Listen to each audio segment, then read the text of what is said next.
চতিয়াত ড্ৰাগছসহ আটক 2 পেডলাৰ 2 যুৱকৰ পৰা উদ্ধাৰ 11টাকৈ ড্ৰাগছ ভৰ্তি কণ্টেইনাৰ ধৃত 2 পেডলাৰ চতিয়াৰ পলখনিৰ সাইফুল হক আৰু সাইফুল ইছলাম শোণিতপুৰৰ 18 মাইলৰ পৰা বিশ্বনাথ চাৰিআলিলৈ ড্ৰাগছ সৰবৰাহ কৰাৰ সময়তে আৰক্ষীয়ে আটক কৰে দুয়োকে ধৃত 2 পেডলাৰৰ পৰা ড্ৰাগছ উদ্ধাৰ কৰাৰ লগতে আৰক্ষীয়ে জব্দ কৰে AS12AG 1613 নম্বৰৰ এখন পালচাৰ বাইক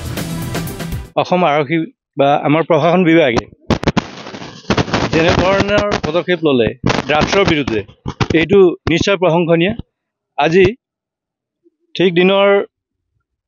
প্ৰায় 1:30 মান বাজিছিল চাগে তেখেতসকলে এটা পৰিকল্পনা কৰি আজি দুজন ড্ৰাগছ ব্যৱসায়িক আমাৰ বিশ্বনাথ চাৰিআলি ডিস্ট্ৰিক্টৰ ৰাউনাজান বুলি কয় যেটো বৰভেটি গাঁও ৰোড সেই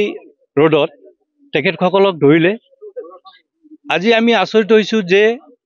প্ৰশাসনৰ ইমান ষ্ট্ৰং আৰু ইমান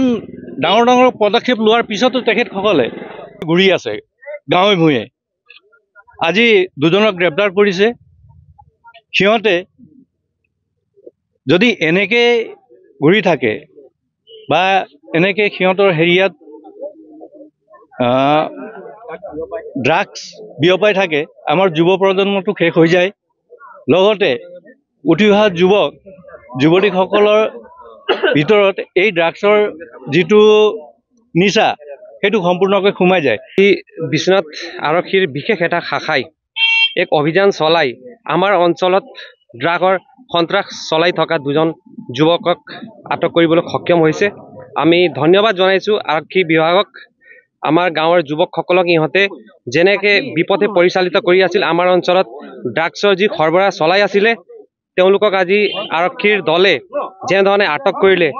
আমি খুবেই ভাল পাইছো আৰক্ষীৰ এই পদক্ষেপ চতিয়াৰ পৰা প্ৰাণম হাজৰিকাৰ ৰিপৰ্ট মাই নিউজ এনি